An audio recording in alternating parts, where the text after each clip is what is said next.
You may have felt frustrated before an exam because you didn't seem to process all the information you needed. You're not alone in this problem. It's more common than you might think. There are many ways and methods to accomplish a good study session, and in today's video, we're going to talk about one of them. The College Disruptor. You can also find this video as a written article in the Learning Center of our website. And if you like our channel, click the subscribe button so you don't miss our upcoming videos.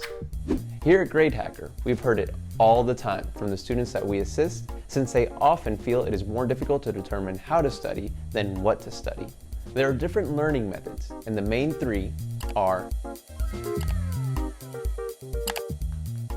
so if you understand topics better when they are in presentations or drawings, you might be a visual learner, and this is the right video for you.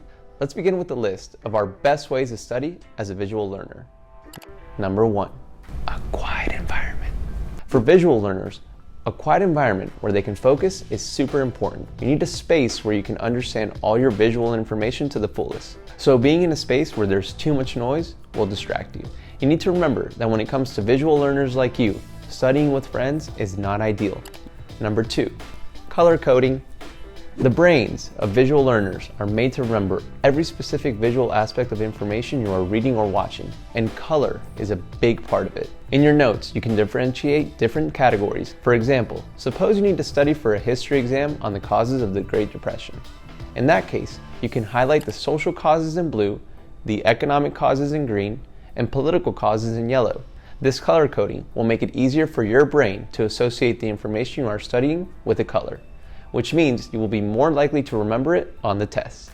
For number 3, concept maps. You probably remember many of these in middle school, but they're actually a great way to visualize the different connections in your exam topic. A concept map begins with writing down the central topic and then drawing lines that attach subtopics. These subtopics will also have topics that branch out from them. For example, let's say your central topic is the universe. Well, the universe is made up of planets and galaxies.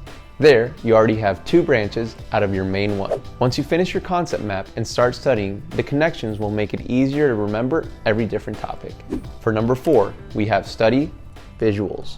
Try to memorize all the visuals you can of your exam's topic, from a graphic to textbooks or your professor's presentations. Visual learners tend to have a great visual memory, so doing this will benefit you. And remember, you can always turn to Google and find additional images. Moving on to number 5.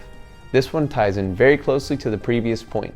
Include visuals in your notes. It's great that you take notes, but make sure they just aren't text. Use visuals that go along with your information, but don't doodle. If you can't find any of your available resources, then draw your own. It doesn't need to be the perfect drawing. It just needs to be something that you can easily understand and memorize. Search on Google and draw them in your notes, or simply drag your image into your notes if you take notes on your computer or tablet. As number 6, we recommend watching videos and reading books. Don't get stuck if the textbook you have is hard to understand. You can always find additional resources to make your study time more effective. Using Google Books is a great option to search for books with your exam's topic. And you can also use YouTube to find videos related to it. Reading and watching videos are visual study methods that will allow your brain to retain the information more simply. And it's also more entertaining. For number 7, we have an all-time classic, flashcards. They are easy to understand because they have all the information you need in a very summarized form. You can make your own flashcards with paper, or you can even make them online using Quizlet. We'll link this site in the description below. A good idea is to use flashcards with different colors and include images to make them more stimulating. For number 8, we suggest you rewrite your notes. It may sound silly, but it's actually very effective, since sometimes it's not enough to read through your notes. By writing them down repeatedly, it will be easier for you to understand the information and be more prepared for your exam. We're almost at the end of our list with number 9, practice describing visuals. After studying visuals for your exam, it's essential to practice describing them and explaining the information they present.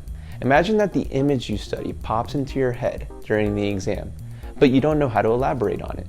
This is why explaining the information they present is so important, because it's going to allow you to memorize the images and understand what they represent.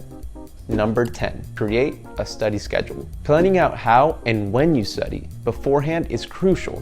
Be organized and make a list where you can schedule what subjects you will study, on which days, and how much time you will spend studying. Visualizing your study plan will help you be more aware of how you need to study, and your studying will be more effective because of it. We want to highlight that being organized is very important and that you shouldn't study randomly.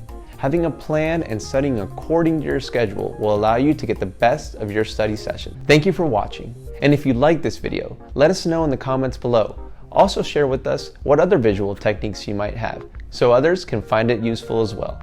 And if you really liked the video, share it with a friend. I'm sure they'll thank you. And subscribe so you don't miss any more college tips. See you in another video.